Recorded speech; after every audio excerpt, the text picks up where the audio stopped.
Hello and welcome to Doom. I am incredibly lucky to have been allowed hands-on game capture of the new Doom multiplayer. This is going to be the first of some really exciting things that I have in store for you guys, including of course the single player on May 13th, which I am really excited about. Now, if you don't know what Doom is, then let's start with the basics, shall we? Do you like Space Marines? Do you like hell? Do you like demons? Do you like shooting things in the face? Possibly also executing them in really bloodthirsty ways? Are you also a fan of multiplayer modes, such as things like death matches, King of the Hill, all that sort of juicy, glorious stuff that Halo players, that Overwatch players, that TF2 players, that Quake players, all of those guys really love? Well, Doom has all of it. The build that you're seeing here, guys, is the current beta build, so this should give you a good idea, if you are playing the beta, of what to expect. Within that beta itself, there are going to be two types of multiplayer mode. There is going to be Warpath, which is effectively King of the Hill, except the hill is moving all the time and you've got to keep up with it, which is really nice actually, because I think it's a really good counter to those really defensible or offensible positions that sometimes you get in the King of the Hill maps. There's that standoff sort of thing. So that's Warpath. And then you have, of course, traditional deathmatch, which is whoever gets the most kills first wins.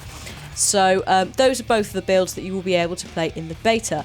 Now, Bethesda have also revealed 9 maps for multiplayer play, and what you can see in front of you is some of the different areas. And these range from being like under the earth in hell to things like ancient arenas, various other facilities and complexes as well. So there is going to be a wonderfully different array of places for you to go. And obviously this is just the beginning. It's just the beginning. If we start talking about things like their snap map editor that they revealed at E3, there is potential for so many more multiplayer maps. Now, I should add at this point that the map editor software that they announced at E3, in theory, allows for many more maps to be created. Imagine the modding community of Fallout and Skyrim getting behind map editing, and I think you can probably imagine where this game could go in like a year's time after launch. It is going to be mind-blowing in terms of variety and just the sheer amount of stuff you'll be able to do in multiplayer. It'll be amazing. Now, before I start rambling on about a map editor and the potential of that thing, let's go back to the actual multiplayer, which is what this video is about. Now, around the map there is of course your traditional pickups of things like armour and health packs and ammo, and of course there's the demon runes, which are the big things that you have to keep an eye out for during your skirmishes. Now, how the demons actually work is you have to wait for a demon rune to spawn on the map, and once that appears, if you get it first, you will turn in to the demon. Now, you have a limited period of time, and you also have a health bar, so if one of those expires, then obviously you will no longer be a demon. But that's not when the fun stops, because someone else can pick up the demon rune and be a dick as well. It's brilliant. Now, in the build that we're playing, we only had the Revenant, which is the skeleton dude with the jetpack, who does an absurd amount of damage, but of course we have seen other demons from other trailers, such as the Mancubus.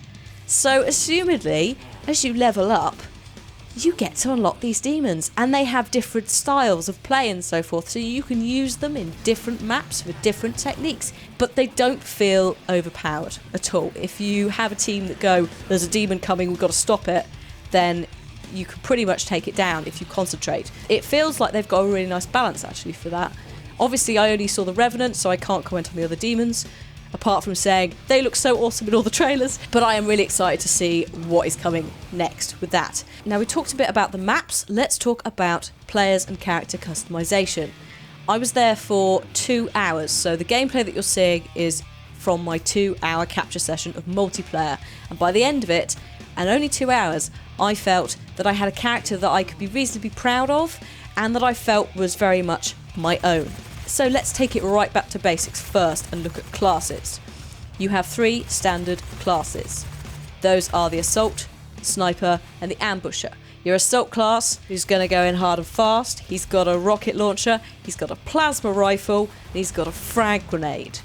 You then have your sniper, which has a vortex rifle, which is your sniper. You have a super shotgun, which those things are ridiculous, and a personal teleporter, which I failed at using, so sadly we don't have footage of that. Last but not least, also arguably my favourite, is the ambusher, who, you know, sneaks up behind people, shoots them with a shotgun, runs away giggling, which is basically what I did for 2 hours. They are all amazing, but there's more than that. You also will be given 2 custom loadouts at the start, and as you level up by playing more multiplayer, you will unlock more. These custom loadouts allow you to mix and match different weapons from not only the existing 3 classes, but also other ones you unlock at specific levels. For example, the Siphon Grenade, which is a grenade that siphons health, including the name, siphons health from people that are standing within the radius and gives them back to its original owner. So those custom loadouts are really good if, for example, I like playing the ambusher, but I'd like to mix up my grenade choice or my secondary weapon, or, you know, whatever. It really allows you that flexibility. Now, alongside the demons and the weapons and the extra loadouts, which will unlock through the leveling system, which is of course XP based and is entirely dependent on how much you play multiplayer, you'll also get cosmetic items for your character themselves, which means you can end up with some pretty gorgeous or gaudy outfits. You have a variety of choices in terms of the paint that you use for a start. So you could choose between like a glossy colour, a matte colour, a metallic colour. Different ones of those will unlock over time. You can choose between different helmets, and arm pieces and leg pieces and all of that. There's also weaponry customization, which allows you to change the colour of different elements of your guns and also how damaged or rusted or scratched they are. You can do it on your armour as well. And of course, the probably most important thing, the taunts system, because we all love a good taunt, don't we? Even if we can't actually pull it off in front of someone we've just killed, we all just do it in the starting area. The fact that you can dance is the best thing ever, isn't it? So here's a few of the taunts that I picked up. I didn't find a teabagging one. It's probably in there. It is Doom. I wouldn't be surprised. The last thing to talk about in the loadout is the hack modules, which are little boosts, let's say. You know, do you want to know where the guy is who just killed you? Would you quite like an XP boost so you can level up to that next thing? Well, these hack modules allow you to do that, and you are given an option whenever you die to choose one to use. Or you can just say to the game, I don't really care, just auto-load whatever's up. Use them all up whilst I'm in the game, I don't really mind. Supply timer activated. And they can range from things like seeing the timer on when the ammo pack is due to respawn, to showing you where the guy is that just killed you so you can get revenge on him. I'm pretty sure that one's called the revenge hack. Or, you know, where the demon rune is, or something as simple as an XP boost or an armor boost. There really is a nice amount of flexibility with those modules if you want to use them. So I hope you guys have enjoyed this little sneak peek at the multiplayer for the upcoming Doom. Don't forget, it will be out May 13th. If you want any more information about the game, platforms, etc., check the video description for a link to the Doom website. Please do subscribe to my channel if you want to keep posted on Doom.